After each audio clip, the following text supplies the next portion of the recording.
Hey everyone, thanks so much for tuning in.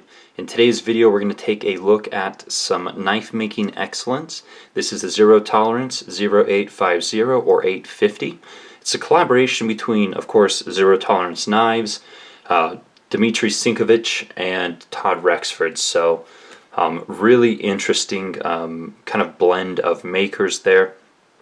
But of all the new models that were released or debuted at SHOT Show 2017, this is the model that I have been the most excited for.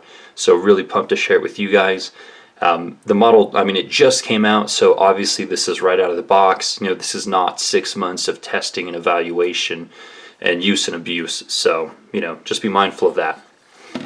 Now it ships with a standard zero tolerance box here. Again, it's a full production model. It's not a limited edition, although with the way it's built and the materials and the knife designers, Sinkovich and Rexford, it very well could be a limited edition. So we'll go through the specs, overall impressions, and details as much as I have thus far. For a size comparison, we'll pull out the Paramilitary 2 with the Flytanium scales here. So that's a pretty good size there. So it's 3.75 inch blade, just shy of a 5-inch handle, giving us 8.7 inches overall. This thing only weighs in at 4.3 ounces, thanks to, carbon fiber handles and a sub-frame lock.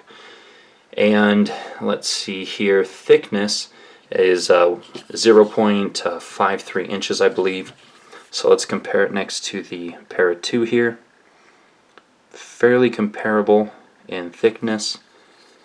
Again, I'll look at the kind of the size one against the other here. And yeah, we'll move the Para 2 out of the way. And just because a lot of you, if you're looking at this model, you might already have this one or one variant of the 801 line. So quickly, here's the size comparison of these two.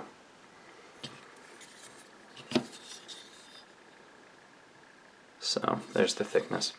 Alright, let's go through it then. So a lot of cool features. As far as my overall impressions, again, it's the one I've been the most excited for. With the designers, with the materials, it could very well be a limited edition. I mean, it's got, these blue carbon fiber handles. We have a custom pivot and thumb stud and back spacer specific to this model and this model alone, which of course makes it a lot more expensive to produce and machine. Sub-frame lock, which I don't think we've seen outside of a limited edition so far. 3D milled pocket clip, CPM 20 CV blade steel.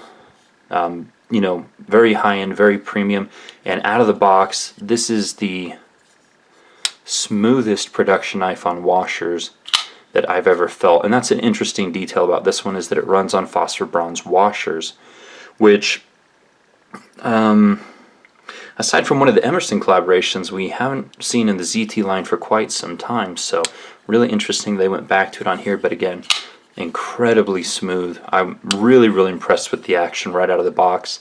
I've had other knives on washers get to this point as far as the smoothness, but it took honestly, it took weeks or months of constant use and carry and opening and closing, cycling to get to this level. So a testament to the fit and the finish of the knife. But yeah, certainly really impressed with the model. So let's take a look. Again, CPM 20 CV.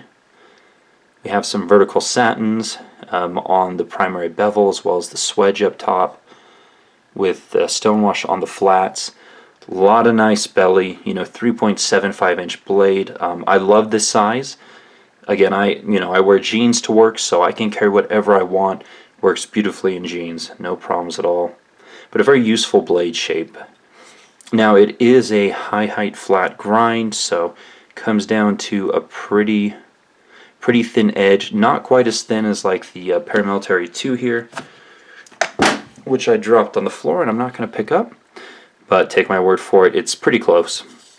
So the collaborators, of course, Sinkovich and Rexford, blade steel, model number, Kai USA. So that's the blade. You do have some jimping up top, which is effective, and then here's a look at that custom thumb stud. Provides plenty of traction without being sharp, and it matches the pivot, of course. So, ergonomics, excellent in the hand. Here's a shot of it in my extra large hands. So, pretty comfortable. No hot spots in my hand. I can feel the clip, but it's not sharp anywhere. It's obviously been well rounded. And the kind of this dip in the blade is a nice spot for your thumb, or you can come back a little bit further and use the thumb stud in the jimping if you want. So both comfortable. Alright, here's a look at the blue carbon fiber, which is new for ZT this year. I have seen colored carbon fiber from custom makers, but I don't recall a production company using it yet, so might be a first. There might be another company I'm unaware of, but pretty cool. I love carbon fiber, and the fact that it's blue is just kind of a nice change up.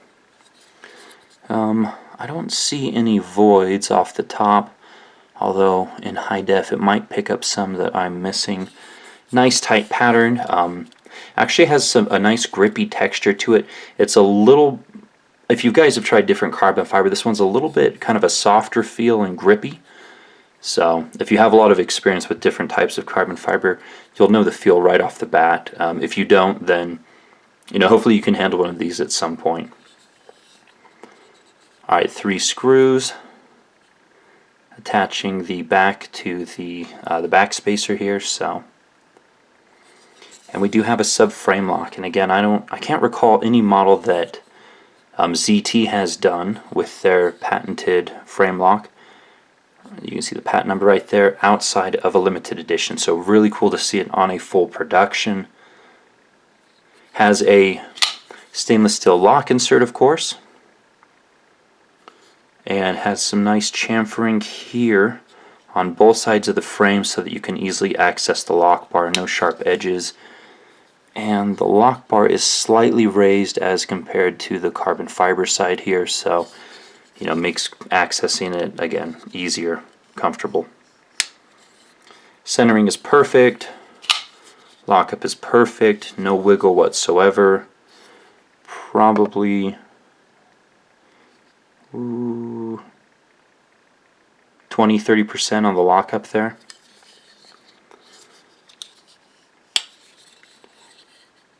Look at the 3D titanium clip. I've taken it in and out of my jeans numerous times. Works just fine. Good retention, not overly aggressive, and plenty of space to clear your jeans here. If you guys see those 2 screws down there, those are what connect the subframe lock to the carbon fiber portion here. I wonder if we can get a look at it from the inside. Yeah, partially. So, looks like the screws from the pocket clip also go down into that piece there, that titanium piece. So, some mill work here on the back spacer. Let's take a look at that. And the thumb stud and the back spacer are both done in aluminum with a clear coat anodize on them.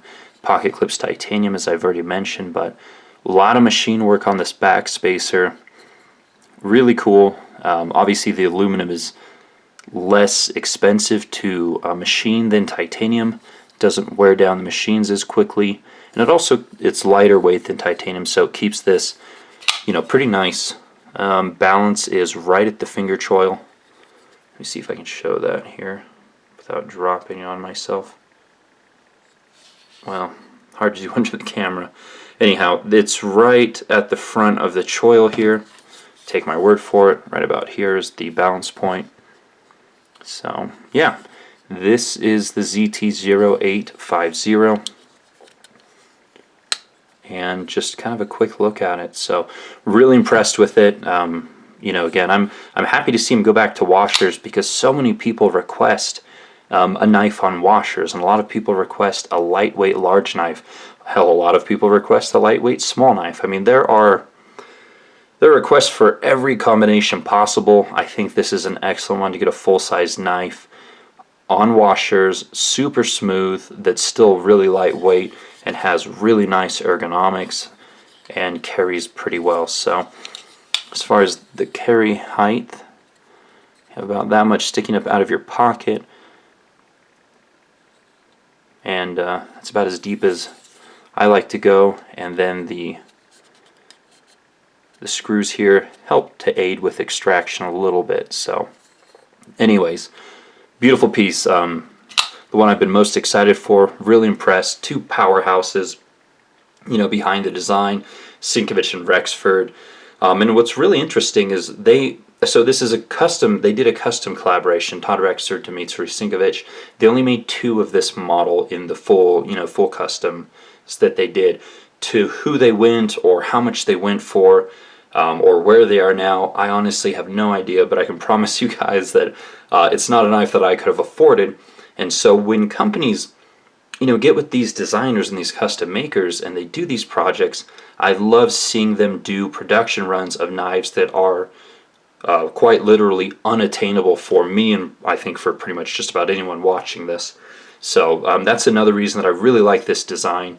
I mean, only 2 customs made is so exclusive, so certainly merited a full production run here. And again, it's got all the makings of one of the limited edition ZTs, but comes in at $320 street, and within a couple weeks here it's going to be available for everyone at the normal retailers. So anyways, again, rambling on, we'll go ahead and leave it there.